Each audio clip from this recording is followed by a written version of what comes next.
Hi guys, कैसे हैं आप सब? उम्मीद करता हूँ आप सब बहुत अच्छे से होंगे और आपकी तैयारी बहुत अच्छी तरह से चल रही होगी। साथियों, कल के पिछले वीडियो में हमने 15 क्वेश्चन को अपने कवर किया हुआ था। जो भी आप एग्ज़ाम दे रहे हैं, चाहे वो लाइफ इंश्योरेंस का एग्ज़ाम हो या आपका जनरल इंश्योरेंस का एग्ज़ाम हो या फिर आपका आईआरडी का किसी भी सीएससी के थ्रू अगर आप इंश्योरेंस सेल कर रहे हैं, तो वो एग्ज़ाम हो।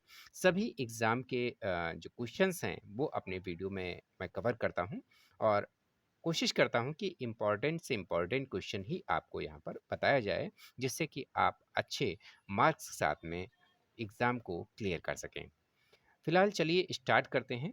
अपने जो 16वां क्वेश्चन है हमारा, उस क्वेश्चन को लेते हैं कि इनमें से कौन सी उपभोक्ता शिकायत निवारण एजेंसी 20 लाख रुपए से 100 लाख रुपए तक के उपभोक्ता विवादों पर ध्यान देती है। यानी कि इनमें से कौन सी उपभोक्ता शिकायत निवारण एजेंसी 20 लाख रुपए से 100 लाख रुपए तक के उपभोक्ता के विवादों पर ध्यान देती है। 20 लाख से 100 लाख आपको ध्यान रखना है। तो ये जो एजेंसी है वो हमारा राज्य आयोग जो होता है वो ध्यान देता है किस पर? 20 लाख रुपए से 100 लाख रुपए के जो है उपभोक्ता विवाद होते हैं, तो उनको कौन देखता है? राज्य आयोग देखता है। क्लियर है? ये भी आपका क्या है? इम्पॉर्टेंट क्वेश्चन है, एग्जाम में पूछा जा सकता है। अगला क्वेश्चन हमारा है, इनमें से कौन सा विकल्प सक्रिय रूप से सुनने का एक तत्व नहीं है? यानी सही प्रकार से सुनने का जो तत्व नहीं है वो आपको यहाँ पे बताना है। देखिए, अच्छी तरह से ध्यान देना क्या है? अच्छी तरह से सुनना हो गया। दूसरा है परानुभूति के साथ सुनना, ये भी सुनना हो गया। चौथा है उचित प्रतिक्रिया देना, क्योंकि अच्छी तरह से जब आप सुनेंगे तो उचित प्रतिक्रिया भी देंगे। यानी कोई क्वेश्चन कर रहा है तो उसमें से सही आंसर आप देंगे जब अच्छी तरह से सुनेंगे। तो ये भी एक उचित प्रक्रिया देना हो गया। लेकिन पूछ क्या रहा है क्वेश्चन? कह रहा है सुनने का एक तत्व तो नहीं है वो बताना है। तो बहुत अधिक पूर्वाग्रही होना, यानी कि कोई कुछ बता रहा है आपको और आप कह रहे हैं नहीं नहीं मुझे पता है ना?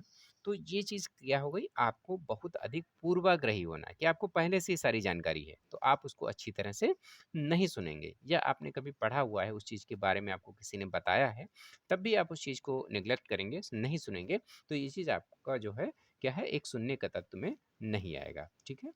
अगला क्वेश्चन हमारा है 1964 में, किसमें? 1964 में हार्वर्ड बिजनेस रिव्यू ने एक अच्छा विक्रेता कैसे बने, एक अच्छा विक्रेता कैसे बने, ये ध्यान रखिएगा, क्योंकि आप एजेंट बनने जा रहे हैं और आप क्या हैं? एक विक्रेता होंगे, पॉलिसी सेल करेंगे। ठीक है? विषय पर एक अध्ययन प्रकाशित किया था। लेखक एक रोचक जानकारी लेकर आए थे। उन्होंने पाया कि अच्छे विक्रेता में दो बुनियादी गुण होने चाहिए। ये दो गुण कौन से होने चाहिए, ये आपको बताना है। देखिए, पहला है विकास की भूख और आत्मविश्वास। ठीक है? दूसरा है धैर्य और समर्थक की सक्रियता। चौथा है स्नेह और सफलता के लिए उत्साह। और जो एक लास्ट हमारा जो आंसर बचा है वो है परानुभूति और जिजीविषा।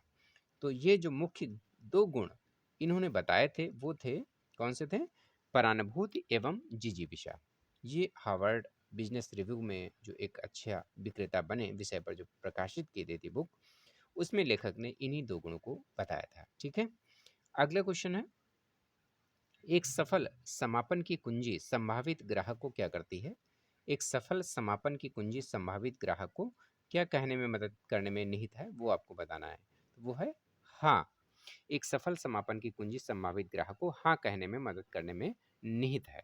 यानी कि एजेंट अगर कस्टमर के पास जा रहा है, पॉलिसी सेल कर रहा है, ठीक है, तो उसके बारे में हर चीज़ बताएगा, क्लियर करेगा और अंत में एक सफल अगर वो एजेंट है तो उसको हाँ जरूर कराएगा। यानी कि तभी वो आपकी पॉलिसी फॉर्म पर सिग्नेचर करेगा। ठीक है? अगला क्वेश्चन हमारा है फिल इन द ब्लैंक्स है, यानी कि पहले रिक्त स्थान दिया हुआ है, यहाँ पर आपको उचित शब्द भरना है। माल या सेवाओं और मुआवजे की शिकायतों का मनोरंजन करता है।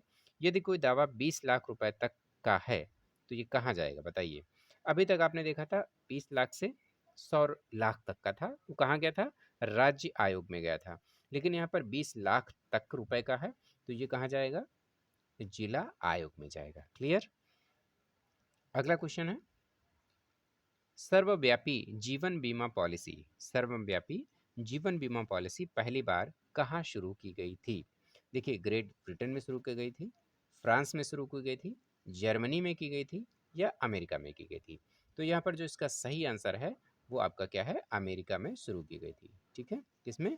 अमेरिका में शुरू की गई थी। कौन सी? पहली सर्वव्यापी जीवन बीमा पॉलिसी अमेरिका में शुरू की गई थी। अगला क्वेश्चन हमारा है, नीचे दिया गया कौन सा कथन बीमा पॉलिसी की अनुग्रह अवधि के संबंध में नहीं है? ठीक है, यानी नीचे दिया गया कथन बीमा पॉलिसी की अनुग्रह अवधि के संबंध में नहीं है। ठीक है, ये आपको बताना है। पहला ऑप्शन हमारा है, अनुग्रह अवधि की मानक लंबाई जो है वो 30 दिन है। दूसरा ऑप्शन है, अनुग्रह अवधि की मानक लंबाई 1 महीना है। तीसरा ऑप्शन है, अनुग्रह अवधि की मानक लंबाई 1 महीने या 30 दिन है। और चौथा ऑप्शन है हमारा, अनुग्रह अवधि की मानक लंबाई 1 महीने या 31 दिन है।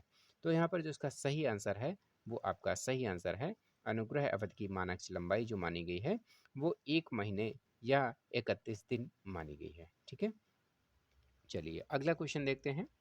अगला क्वेश्चन हमारा है, एक मूर्त वस्तु नहीं है। कौन है? एक मूर्त वस्तु नहीं है।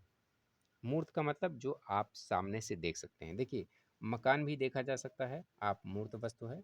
मोबाइल फ़ोन भी आप देख सकते हैं, पकड़ सकते हैं, उसको अपने हाथ में ले सकते हैं, ये भी एक मूर्त वस्तु है।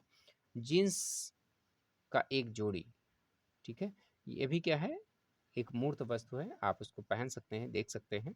ठीक है, तो ये दोनों जो पहला, तीसरा और चौथा ऑप्शन है वो मूर्त है, जबकि बीमा है उसको आप देख नहीं सकते हैं। ठीक है, उसको आप सिर्फ लिखित रूप में देख सकते हैं, उसको अपने हाथ से छू नहीं सकते हैं। बीमा सिर्फ एक लिखित रूप में रहेगा, एक मूर्त वस्तु नहीं रहेगी आपकी। तो बीमा क्या है, एक मूर्त जो है वो वस्तु नहीं है। ठीक है, अगला क्वेश्चन देखते हैं।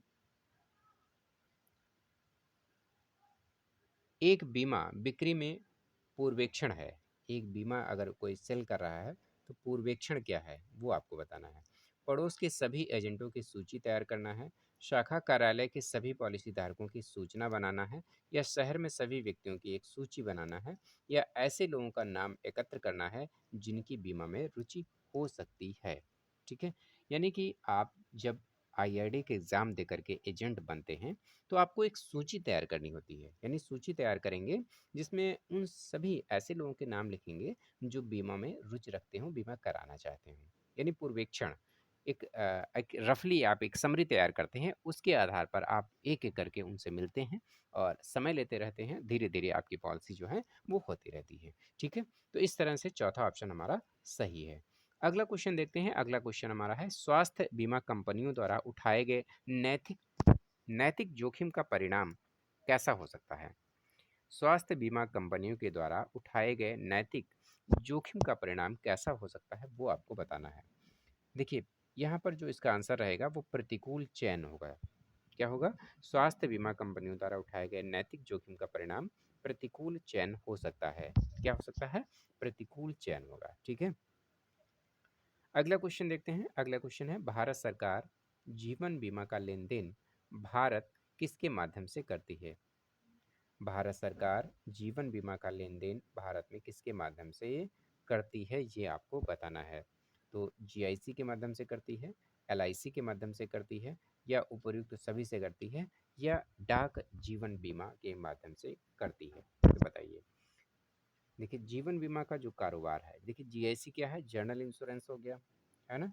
क्या हो गया? जर्नल इंश्योरेंस हो गया। एलआईसी लाइफ इंश्योरेंस हो गया, एक जीवन बीमा का कारोबार हो गया, लेकिन ये अलग क्षेत्र में अलग इसको दे रखा है। लेकिन डाक जीवन बीमा निगम जो है वो भारत सरकार के अधीन ही है, और भारत सरकार इसके माध्यम से ही जीवन बीमा बेचने का कारोबार कर रही है। तो इस बेस से यहाँ पर डाक जीवन बीमा निगम जो है वो इसका सही आंसर है। ठीक है, अगला देख लेते हैं क्वेश्चन। अगला क्वेश्चन हमारा है, बीमा एजेंट विनियम की नियुक्ति कब हुई थी? यानी बीमा एजेंट विनियम जो लागू हुआ था वो कब लागू हुआ था उसको आपको बताना है। तो यहाँ पर देखिए, 1 अप्रैल सन 2016 को बीमा एजेंट विनियम वो लागू हुआ था। ठीक है, पहले बीमा अधिनियम की बात नहीं कर रहे हैं, यहाँ पर बीमा एजेंट की बात कर रहे हैं। तो उसकी अधिनियम जो है 1 अप्रैल 2016 को ये लागू हुआ था, ध्यान में रखिएगा। इम्पॉर्टेंट क्वेश्चन है ये, इम्पॉर्टेंट हो सकता है आपके लिए। इनमें से कौन सी पॉलिसी आवास ऋण लेने वालों को सुरक्षा प्रदान करती है? इनमें कौन सी पॉलिसी आवास ऋण लेने वालों को सुरक्षा प्रदान करती है, वो आपको बताना है। साधारण बीमा, बंधन मुक्त बीमा, अपंगता बीमा या जीवन बीमा। देखिए आवास ऋण अगर कोई ले रहा है तो देखिए उसमें जीवन बीमा भी काम नहीं करेगा आपका, है ना। अपंगता बीमा भी काम नहीं करेगा, साधारण बीमा ही काम नहीं करेगा। तो बंधन मुक्त बीमा जो है वो काम करता है, इसलिए आवास ऋण वालों को सुरक्षा कौन प्रदान करेगा? बंधन मुक्त बीमा प्रदान करता है। ठीक है, अगला देख लेते हैं क्वेश्चन। अगला क्वेश्चन हमारा है कि नियुक्ति की समाप्ति के बाद, नियुक्ति की समाप्ति के बाद बीमाकर्ता द्वारा रिकॉर्ड कितने वर्षों तक बनाए रखा जाना चाहिए? ठीक है, नियुक्ति की समाप्ति के बाद बीमाकर्ता द्वारा रिकॉर्ड कितने वर्षों तक बनाए रखा जाना चाहिए?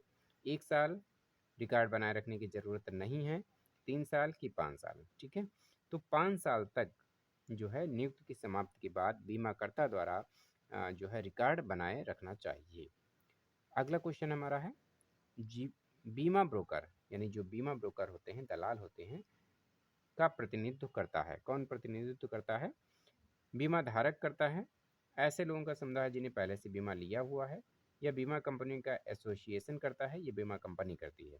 तो वहाँ पे इनका जो प्रतिनिधित्व करेंगे वो बीमा धारक ही करते हैं। किसका प्रतिनिधित्व कौन करता है? बीमा ब्रोकर जो है बीमा धारक का प्रतिनिधित्व करता है। क्लियर हो गया? तो ये थे हमारे आज के जो फिर 15 क्वेश्चन थे, क्योंकि 15 ही क्वेश्चन हम ले रहे हैं क्योंकि वीडियो बहुत लंबा हो जाता है, जिससे आपको भी परेशानी महसूस ना हो। और अभी फ़िलहाल अगले वीडियो में हम फिर मिलेंगे आपसे, तब तक के लिए इजाज़त।